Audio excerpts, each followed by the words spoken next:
সূরা ইখলাসে আছে কুল হু আল্লাহু আহাদ, বলো আল্লাহ এক ও অদ্বিতীয়।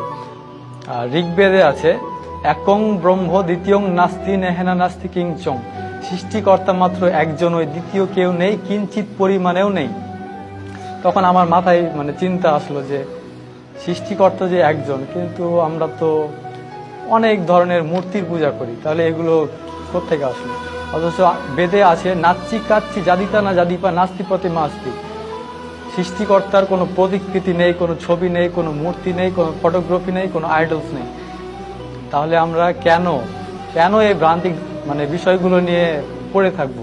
আমার চিন্তা ভাবনা শুরু হলো, আরো জানলাম। হিন্দু ধর্মের কল্কি অবতার নামে একটা বই আছে, ওই কল্কি অবতারে একটা শেষ অবতার যার নাম হবে নরসংসা। নরসংসা অর্থাৎ প্রশংসিত ব্যক্তি। প্রশংসিত ব্যক্তিকে আপনি যদি আরবিতে নিয়ে যান তাহলে হবে মোহাম্মদ। মোহাম্মদ অর্থ হচ্ছে প্রশংসিত ব্যক্তি।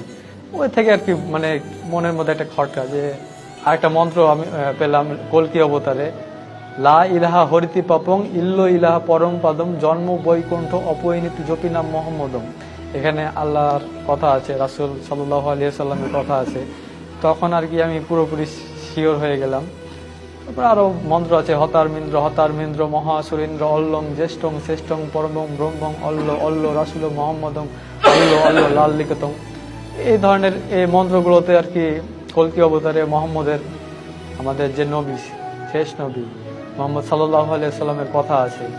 এগুলা ধীরে ধীরে আমি বুঝতে পারলাম শুধু যে ইসলাম ধর্ম সত্য এই কথাটা যাচাই করিনি, যে খ্রিস্টান ধর্ম কেন সত্য নয়, বৌদ্ধ ধর্ম কেন সত্য নয়। সবগুলো ধর্ম যাচাই করতাম।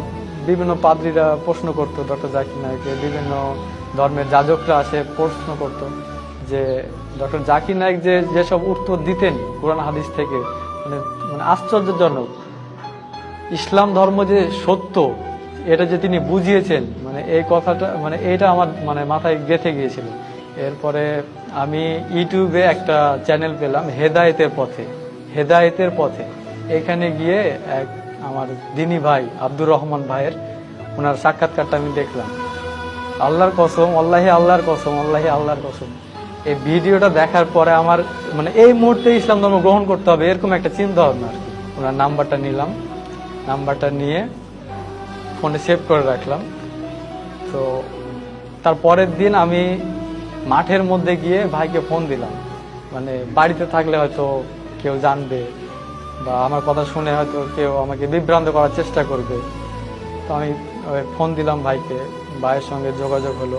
তো ভাই আমাকে একটা প্রশ্ন করেছিল যে তুমি যে ইসলামে আসবা, তুমি কি ইসলামের প্রতি ঠিক থাকতে পারবা? তো আমি আপনাকে ওনাকে বলেছিলাম যে আপনার এই ঈমানদীপ্ত সাক্ষাৎকার দেখলাম, এরপর আপনি যদি এত দূর পর্যন্ত আসতে পারেন তো আমি কেন পারবো না, আমিও তো একজন মানুষ।